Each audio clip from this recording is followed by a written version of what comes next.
말하기보다 중요한 것은 목소리입니다. 최근 들어 비즈니스와 보이스 트레이닝 분야에서 주목받고 있는 음성 심리학을 소개합니다.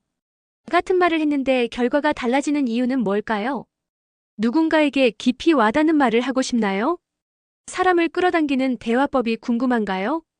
더 나아가 인간관계를 개선하고 매출 상승까지 이어지는 말하기 방법이 있다면 알고 싶지 않으신가요? 많은 사람이 말하는 기술이나 내용이 가장 중요하다고 생각하지만 사실 그보다 더 중요한 것은 바로 목소리의 매력입니다. 좋은 목소리를 만들기 위해 트레이닝이 필요할까요? 그 전에 한 가지 생각해 봅시다.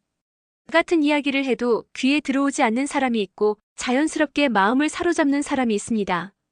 노래를 부를 때도 마찬가지입니다. 어떤 사람이 부르면 감동적이지만 아무리 노래를 잘해도 울림이 없는 경우가 있죠. 또한 감사합니다. 라는 말을 들을 때를 상상해 보세요. 진심 어린 감사를 받을 때와 형식적인 인사를 받을 때의 차이를 우리는 본능적으로 느낍니다.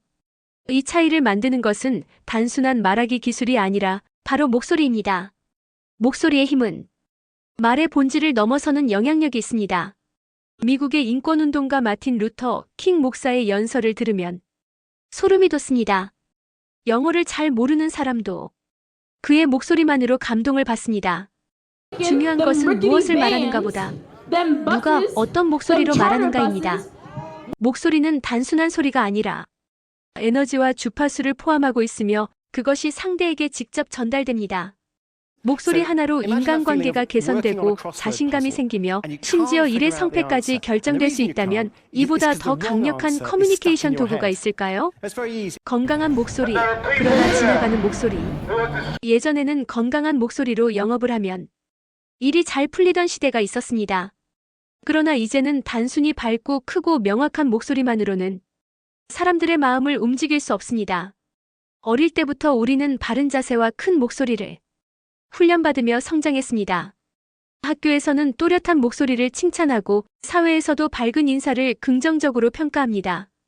하지만 이렇게 만들어진 목소리는 때때로 긴장된 상태에서 나오며 본래 자신의 자연스러운 소리가 아닐 수 있습니다.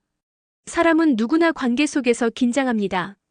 아나운서조차 방송을 할 때 긴장합니다. 실수하면 안 돼. 제대로 해야 해. 라는 생각이 들면 목소리는 딱딱해지고 듣는 사람도 이를 감지합니다.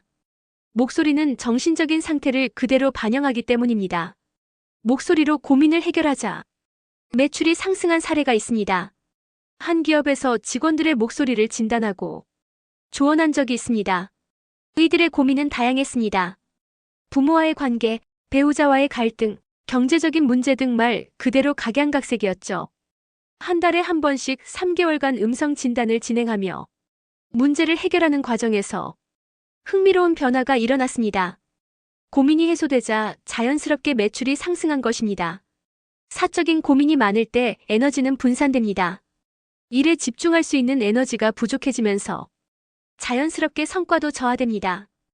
그러나 고민이 해결되면서 에너지가 온전히 일에 집중되었고 그 변화가 목소리로 나타났습니다. 결국 이 기업의 매출은 3배나 증가했습니다. 특별한 영업 기법을 가르친 것도 아니고 말하기 기술을 훈련한 것도 아니었습니다. 그냥 직원들이 살아있는 목소리로 이야기할 수 있도록 도왔을 뿐입니다. 목소리는 단순한 소리가 아닙니다. 목소리는 단순한 말소리가 아니라 우리의 내면과 감정을 반영하는 중요한 요소입니다. 그리고 그것이 상대방에게 그대로 전달됩니다. 목소리를 바꾸면 관계가 바뀌고 자신감이 생기며 성과까지 달라질 수 있습니다. 이제 여러분도 목소리의 힘을 믿고 변화해 볼 준비가 되셨나요?